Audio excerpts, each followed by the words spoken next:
बहुत समय पहले की बात है। किसी गांव में एक किसान रहता था। वह रोज भोर में उठकर दूर झरनों से स्वच्छ पानी लेने जाया करता था।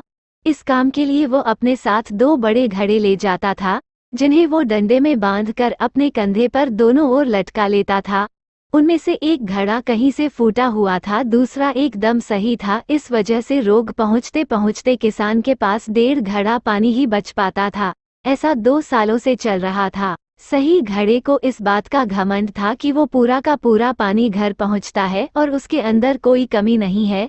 वहीं दूसरी तरफ फूटा घड़ा इस बात से शर्मिंदा रहता था कि वो आधा पानी ही घर तक पहुंचा पाता है और किसान की मेहनत बेकार चली जाती है। फूटा घड़ा ये सब सोचकर बहुत परेशान रहने लगा और एक दिन उससे रहा नहीं गया। उसने किसान से कहा, मैं खुद पर शर्मिंदा हूँ और आपसे क्षमा मांगना चाहता हूँ। तुम किस बात? शायद आप नहीं जानते, पर मैं एक जगह से फूटा हुआ हूँ और पिछले 2 सालों से मुझे जितना पानी घर पहुँचाना चाहिए था बस उसका आधा ही पहुँचा पाया हूँ। मेरे अंदर ये बहुत बड़ी कमी है और इस वजह से आपकी मेहनत बर्बाद होती रही है। फूटे घड़े ने दुखी होते हुए कहा।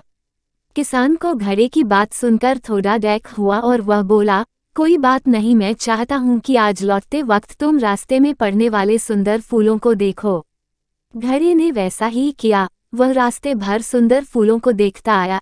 ऐसा करने से उसकी उदासी को हुई, पर घर पहुंचते पहुंचते फिर उसके अन टॉप आधा पानी गिर चुका था। वो मायूस हो गया और किसान से क्षमा मांगने लगा।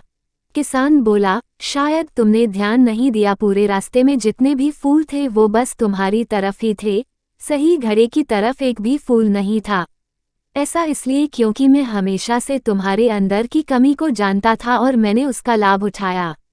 मैंने तुम्हारे तरफ वाले रास्ते पर रंग बिरंगे फूलों के बीज बो दिए थे। तुम रोज थोड़ा थोड़ा करके उन्हें सींचते रहे और पूरे रास्ते को इतना खूबसूरत बना दिया।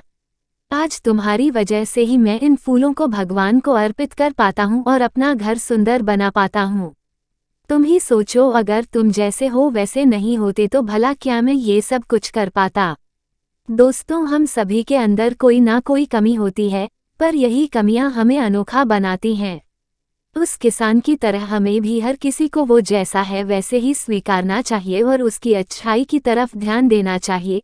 और जब हम ऐसा करेंगे तब फूटा घड़ा भी अच्छे घड़े से मूल्यवान हो जाएगा।